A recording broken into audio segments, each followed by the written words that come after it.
Ayat hari ini adalah Efesus pasal 1, ayat 1-6. Mari kita baca bersama.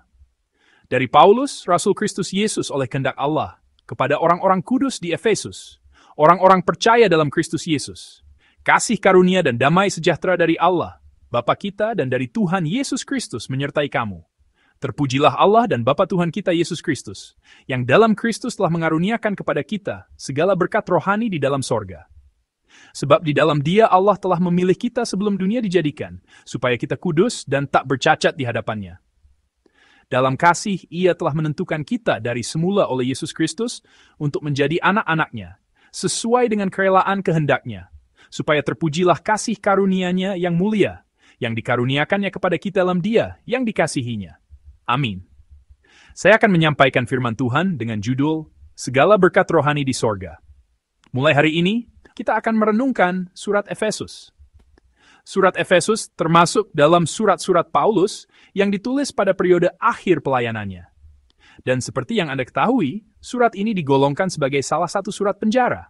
Sebenarnya, ada banyak surat yang ditulis Paulus dari dalam penjara. Oleh karena itu, mungkin tidak ada makna yang begitu besar dalam mengklasifikasikan keempat surat ini secara khusus sebagai surat-surat penjara. Meskipun demikian, fakta bahwa Paulus menulis surat dari dalam penjara, dan bahkan dari tempat yang kelam itu ia tetap memikirkan jemaat dan Tuhannya, tentu memiliki makna yang mendalam. Efesus adalah salah satu dari 7 jemaat di Asia yang terletak di pesisir Laut Tengah. Awalnya, kota ini berada tepat di tepi laut. Pantainya terletak persis di depan amfiteater. Jadi, jika Anda melihat Kisah Para Rasul pasal 19, saat kerusuhan Demetrius terjadi, orang-orang berbondong-bondong pergi ke amfiteater, dan dikatakan bahwa pantai berada tepat di depannya. Namun kini garis pantainya telah mundur sekitar 2 km. Efesus adalah salah satu kota yang sangat besar, sebuah tempat yang menghubungkan Laut Tengah dengan daratan. Jika diibaratkan dengan negara kita saat ini, Efesus seperti Busan atau Incheon, sebuah kota pelabuhan yang menghubungkan laut dengan daratan yang lebih luas. Para arkeolog memperkirakan bahwa populasi Efesus kuno setidaknya lebih dari 200.000 jiwa. Bagaimana perkiraan ini bisa dibuat?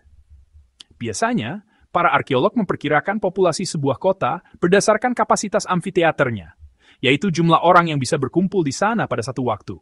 Amfiteater Efesus, yang pada awal tahun ini dikunjungi oleh para senior kita, dan pada bulan April tahun depan akan dikunjungi oleh para pemuda kita dalam perjalanan ziarah. Sebagian besar masih terawat seperti aslinya hingga sekarang. Dikatakan bahwa amfiteater itu dapat menampung sekitar 24.000 orang. Mengingat Stadion Bisbol Jamsil dapat menampung sekitar 25.000 orang. Dan Stadion Bisbol di Suwon juga sekitar 25.000 orang. Maka untuk sebuah bangunan kuno, ini adalah sebuah bangunan yang besarnya tidak kalah jika dibandingkan dengan stadion modern. Para arkeolog memperkirakan bahwa populasi sebuah kota kira-kira 10 kali lipat dari kapasitas amfiteaternya.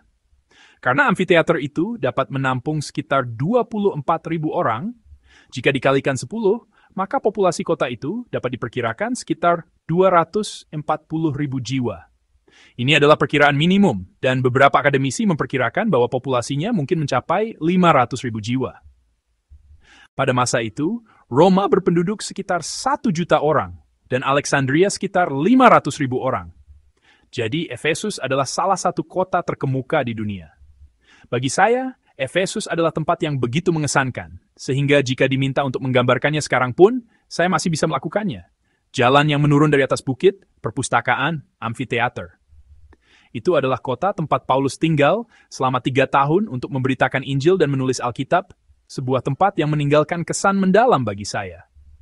Pada akhir perjalanan misi keduanya, dalam perjalanan kembali ke Yerusalem, Paulus singgah sebentar di Efesus. Ia meninggalkan Priscilla dan Aquila di sana, dan ia sendiri melanjutkan perjalanan ke Yerusalem.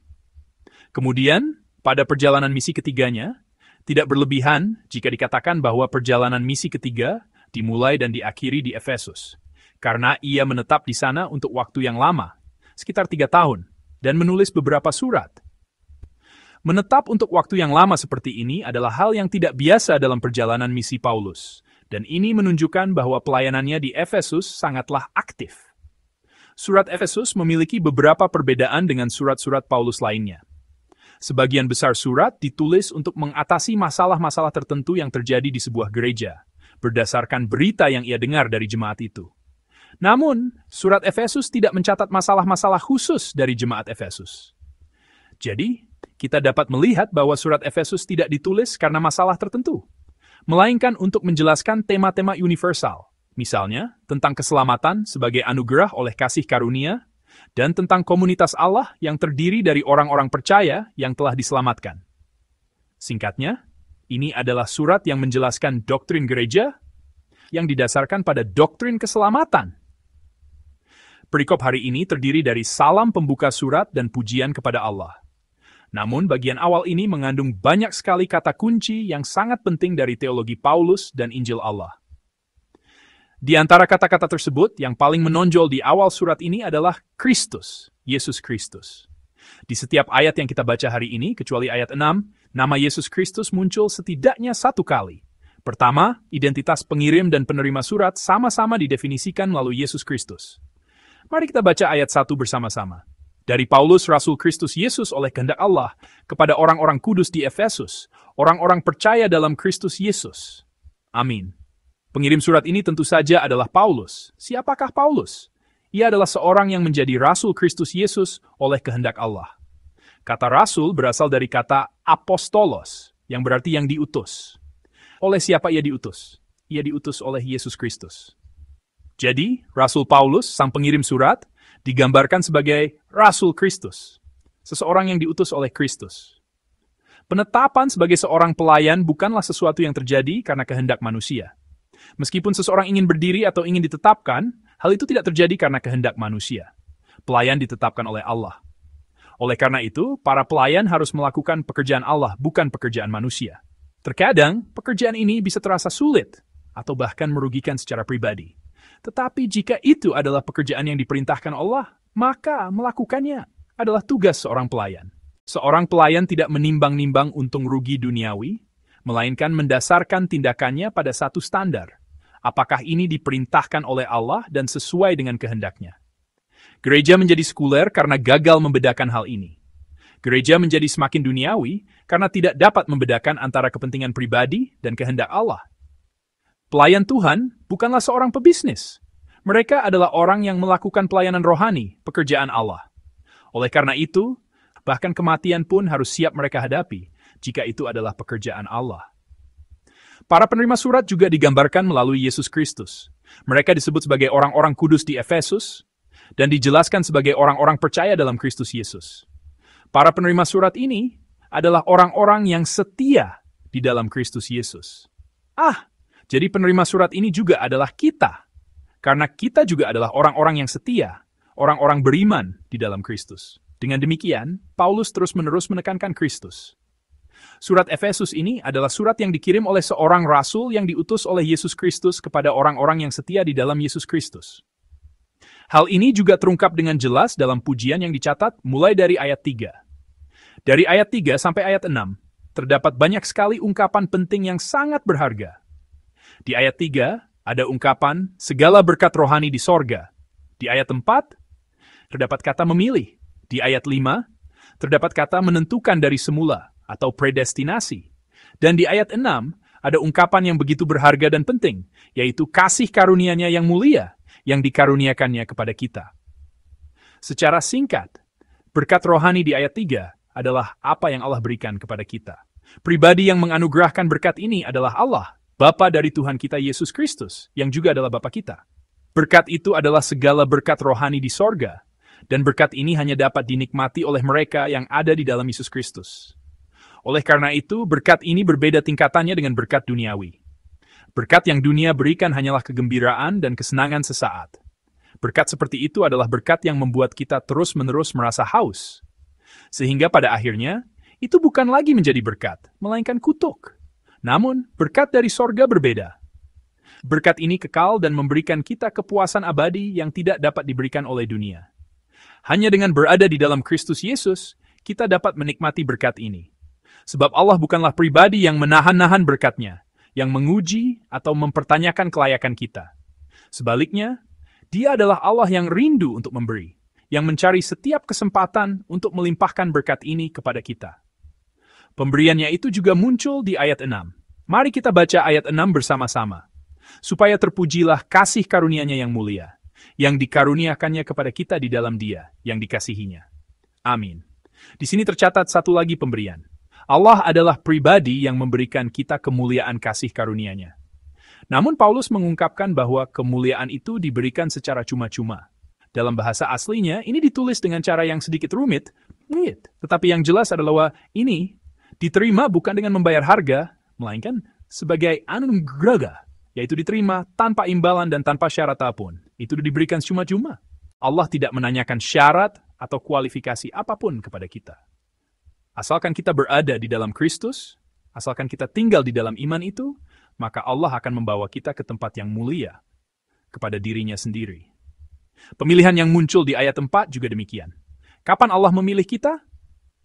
Ia memilih kita sebelum dunia dijadikan.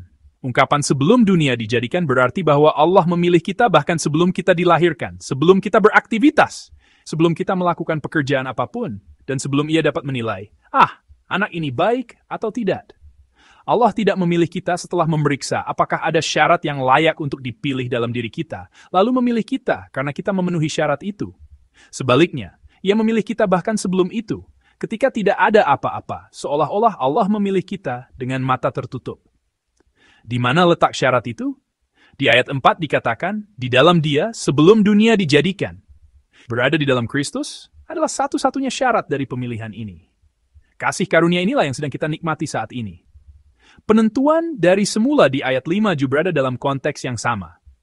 Hal yang menentukan kita dari semula, mungkin ini adalah doktrin yang paling sulit di antara doktrin-doktrin Kristen. Yang paling sulit untuk dijelaskan.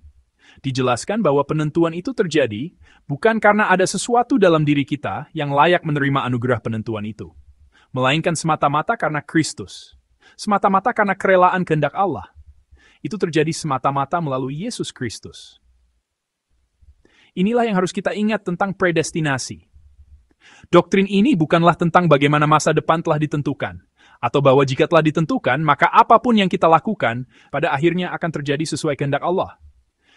Yang terpenting adalah bahwa di dalam diri kita tidak ada syarat dan tidak ada kualifikasi. Tetapi penentuan itu terjadi semata-mata di dalam Kristus Yesus. Bahwa Allah telah menentukannya demikian di dalam Kristus Yesus. Bukan aku, melainkan Allah.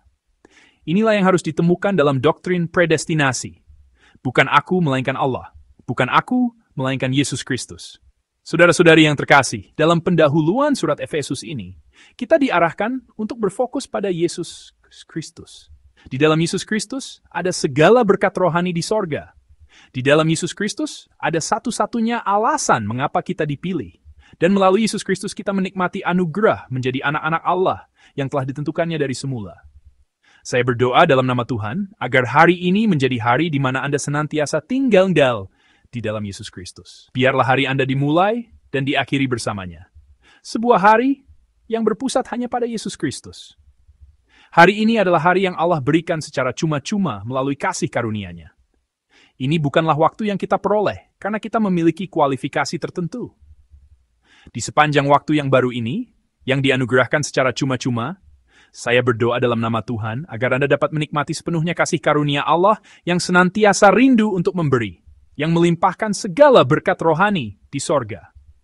Kiranya kehendak-Nya yang telah memilih dan menentukan Anda dari semula, dapat terwujud melalui hidup Anda hari ini, sehingga Anda menjalani sebuah kehidupan yang diberkati.